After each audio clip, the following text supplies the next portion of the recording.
Hello, Lucas. It's Sunday, so that means I'm eating microwave tofu at my computer while not going anywhere because most of everything is still closed due to the pandemic.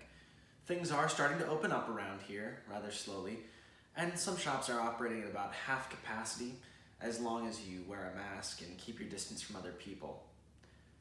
Now, it's also been the first week of my job, and there's been a lot to talk about. I know that I told you I'd send you a video about a month ago, and it's been a little bit longer than a week that I promised. However, I am getting around to it now, finally. I've been in Verona for a little bit more than a week, and I've started my new job. I've moved into my new apartment, and I'm partially through unpacking. I've got this area set up, and I've got my bedroom mostly in order, but there's still quite a lot of unpacking to do. I hope your move went well, and I hope your trip to Kansas City was pretty uneventful. I know we haven't been talking for a while, and I'm hoping that these videos are going to help us connect a little bit more in a face-to-face way than we normally would. Video calls can be a little bit chaotic, especially if there's a lot of people on them, and it can be difficult to talk when you don't really have anything prepared and you don't really have much to say. You can hang out pretty casually in real life for hours on end, but during a video call it feels like your attention is being a little bit too focused, a little too funneled to really have a casual conversation. So I'm hoping these videos do a little bit to aid that. I'm going to show you a little bit about what I've been up to and tell you a little bit about that as well. First things first, my job. I've only been at my job for about a week, but most of that has been onboarding. Now, at most companies, onboarding takes at most about a day, but at Epic, they expect us to know quite a lot. They expect us to be familiar with most of their products, their names, and what they do.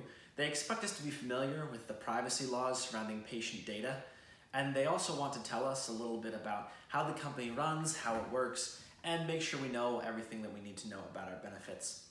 So I've been going to Zoom meetings for about 8 hours a day, just learning about how Epic works, what I'm expected to do in the workplace, and I haven't even gotten to training yet. In the next 3 weeks, I'm going to be training on M, or MUMPS, which is a language used in hospitals for patient data.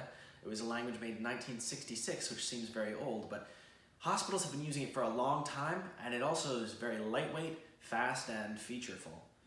I have about 3 weeks of training for that, and then I go on to training specific to my team. I'm working for a team called Hyperspace Core, and it's mainly about the base of their product line. You see, one of the things that makes Epic different from other vendors of healthcare record software is that all of their different products use the same back end. Now, this same back end is connected through the foundation of their software, which is called Hyperspace. It is a software that can do multiple things. They have a version called Radiant, which is for radiologists. They have a version called Stork, which is for delivering babies. They have many different types and modifications of this software so that pretty much any space in a hospital can use a software that is more finely tuned to them. But all of that stuff altogether is stored in one place in a singular server cluster that deals with patient records. Now this makes it so that within a hospital, things can transfer back and forth pretty quickly. And the other thing is that all of the different things work together in harmony so that you don't have to spend a lot of time copying data from one window to another. My team in particular works on the underlying pieces of that. So something simple like even a checkbox inside of a Hyperspace product seems like it's a pretty simple thing. It's pretty straightforward, but there's a lot that goes into it. When you check that box, does it get saved instantly? Does the user have to click a button in order to make it save? And then what happens when it's saved onto that computer? How do you synchronize it with the servers at large? How do you push that change out to the entire rest of the hospital? There's a lot of complicated questions, and it's becoming even more complicated with the move to the web. Previously, Hyperspace was an application that you would download onto the computer, and it would be a standalone application on that computer. Now there's a Hyperspace web portal where you log into a website and you're able to access all of your different Hyperspace products from just an online interface, no downloading needed. Now this is obviously a very complex process because now you've got two versions of the software that need to do the exact same thing and also be totally free of errors. So that's the team that I'm on. Now, this is all public knowledge, so I'm not sharing any industry secrets or anything here. But That's the gist of what I'm going to be working on. I'm not going to be working on it immediately because my training will be around 3 or 4 months, which is a lot. It's about a semester of school with comp sci classes, about 40-45 hours a week. However, I'm feeling pretty excited about it.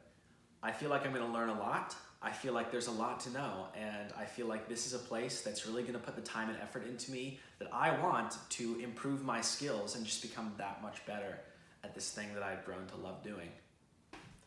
Well, that's enough about my job. I went on a little bit longer than I planned to for that. I hope you're excited for Corey and Chris's book club. I just went to the bookstore after church and I got The Handmaid's Tale. I can't wait to start reading that, which I will be doing right after I finish editing this video. I also picked up a copy of The Invention of Hugo Cabret, which is a brilliant, brilliant book that is written mostly in the form of a silent film. Many of the pages include illustrations that look like they could have been drawn by the automaton featured in the book. And there are many parts of it that feel almost like you're watching a silent film until you come upon a little bit of a dialogue card. It's one of my favorite books ever. And the other thing I picked up was a compact edition of the Oxford English Dictionary, one of the most comprehensive dictionaries of the English language, or perhaps of any language. Now, this one is 2 volumes, but each page is not a mere page. The full edition of this dictionary takes up many volumes, and this one is compressed to fit in just 2 of them. So as you can see, each page of this dictionary contains 4 pages to a smaller size of the original. And for that reason, it comes with a magnifying glass so you can actually read the pages. Now, true, this dictionary is available online for a monthly subscription, but I just love the physical heft of this thing. It's a big dictionary, and it contains a lot of information. It just feels holy in a way, like a relic. Anyway, that's all I've got for this week, Lucas. Looking forward to talking to you soon.